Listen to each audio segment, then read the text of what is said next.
Ces démons qui sont autour de nous, mais c'est dans le nom de Jésus qu'on peut chasser un démon. Amen, sont étonnés, ils ne comprennent plus leurs enfants là. Et ça blesse, touche les cœurs des parents. Et ils se disent, mais je n'ai pas éduqué mon enfant comme ça.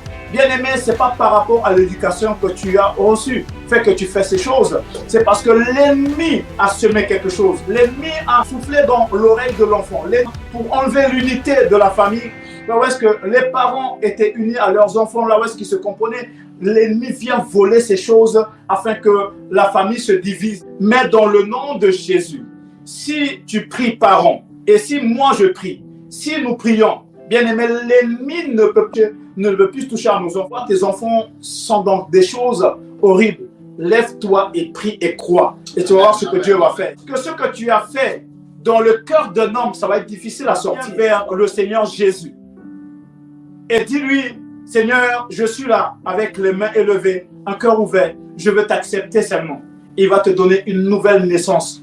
Tu étais né d'un parent biologique, dans la chair. Et le Seigneur a dit qu'il va te faire naître dans l'esprit. Il le fait gratuitement. Heureux l'homme à qui il a pardonné ses iniquités. Ce que je fais est horrible. Le Seigneur dit, viens. Toi qui m'écoutes, le Seigneur te dit, viens. Tu es dans l'alcool, le Seigneur te dit, viens. Tu es dans le péché, le Seigneur te dit, viens. Tu es dans ce que tu es, le Seigneur te dit, viens. Car il est capable de pardonner tous les péchés de l'humanité, lui seul. Il a la puissance de le faire. Il pardonne les péchés des hommes.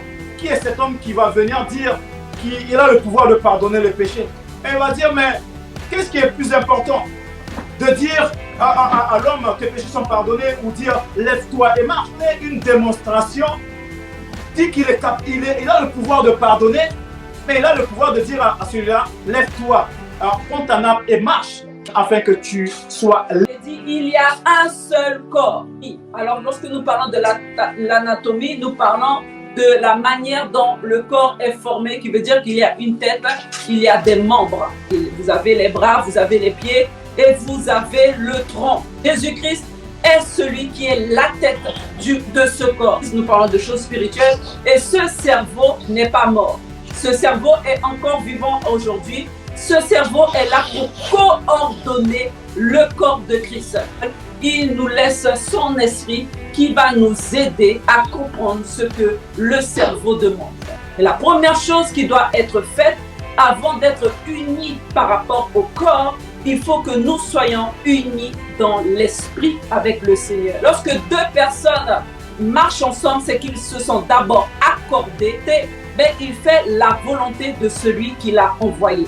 Lorsqu'il y a eu division dans le jardin d'Éden, c'est lorsqu'il n'y a plus eu d'unité avec Ève, Adam et le Seigneur. Il n'y a plus eu d'accord concernant les lois que Dieu avait établies dans son jardin.